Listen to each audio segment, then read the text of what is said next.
The Railway Recruitment Board just dropped a massive announcement that's probably hitting you right now. But let's look past the headlines. This scorecard shows exactly what we're looking at. 4,098 total vacancies, split across junior engineer, depot material superintendent, and chemical and metallurgical assistant posts. You have exactly 1 month to get your paperwork through their system, from August 14th to September 13th, 2026. If you try to submit your application in the second week of September, you are going to hit a bottleneck. Server timeouts are guaranteed, and people will miss out simply because the system crashes under the weight of last-minute traffic. But if you rush to apply on day one without reading the fine print, you risk making a permanent error. One wrong checkbox on a government form usually means automatic rejection. That 4,000+ number creates a false sense of security, especially if you are a fresh engineering graduate who thinks a recent degree guarantees a smooth ride. Most state-level engineering exams follow a familiar pattern, but the railway's multi-stage structure requires a different tactical approach from the very first day. Beating the RRB requires a dedicated 6-month strategic pivot. Raw intelligence and good college grades won't cut it. To give you a real shot, we'll evaluate your exact eligibility, break down the dual-stage test, and map the administrative traps. Securing one of these posts requires mastering the railway's specific elimination game. Let's start with who is actually allowed to sit for these exams. This matrix shows the breakdown. Holding a standard engineering diploma, BE or B.Tech, directly qualifies you for the junior engineer and depot material superintendent roles. But notice the chemical and metallurgical assistant posts.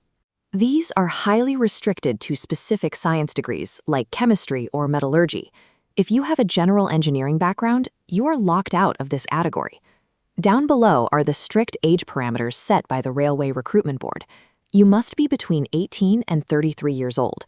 Standard government age relaxations apply for reserved categories, pushing that upper limit out and expanding the pool of competitors. Because you are competing against a massive national pool within those exact age and degree brackets, the cutoff margins are going to be razor thin. You have to look past the headline numbers and study the post-wise vacancy matrix for your specific zone.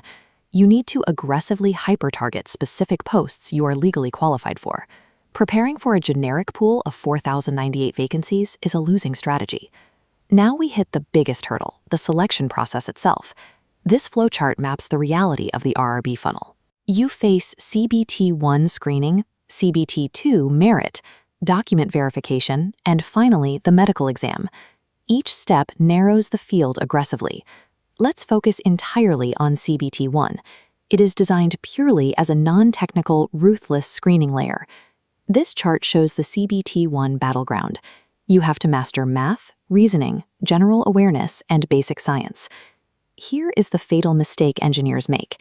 If you focus heavily on your core technical subjects right now, you will fail CBT1. The sheer volume of competition means CBT1 tests your speed and accuracy under pressure, not just your base knowledge. With negative marking in play, guessing is violently punished. One blind guess can drop you hundreds of ranks. Passing CBT1 is the only way to unlock the actual engineering phase of the test. Once you reach CBT2, the rules change. This stage ignores general knowledge entirely and tests deep domain engineering merit. Surface-level overnight cramming will not survive the railway's rigorous technical standards. You have to execute a harsh psychological pivot. You drop the non-tech speed testing and completely immerse yourself in complex technical problem-solving. You cannot study for both stages simultaneously with equal weight and expect to win. The ideal timeline is a heavy front load of non-tech aptitude right now, with a scheduled intentional pivot to pure engineering later. Success here requires surviving 2 entirely different psychological tests back-to-back, a sprint through non-tech aptitude, followed by a deep immersion in technical theory. So is navigating this grueling dual-stage process actually worth pausing your life? Let's look at the financial outcome. Securing final selection unlocks the central government Level 6 pay matrix. The math is tangible. You start with a 35,440 rupee basic pay, and once you factor in dearness allowance and house rent allowance, your starting salary clears $50,000 a month. But here is the trade-off. That salary buys ultimate job security, but demands a life of unexpected transfers, dynamic working hours, and high operational responsibility. The high financial return is direct payment for an inflexible, demanding lifestyle. It is a path suited only for those genuinely seeking long-term government stability over an easy 9-to-5. We need to talk about the invisible traps, the administrative hurdles that silently destroy applications on day one or at the very end of the process. The first trap is the railway medical standards. If you ignore their strict physical requirements, especially their exact vision standards, you will face absolute rejection, even after spending months passing CBT-1 and CBT-2. This pre-flight check highlights the next trap: document verification for caste, category, and EWS certificates. Submitting state format certificates or post-dated documents leads to instant disqualification.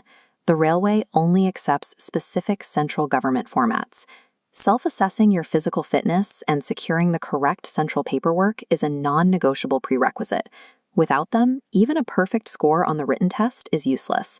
Your first step is to immediately download the official CEN 04/2026 PDF directly from the official RRB website.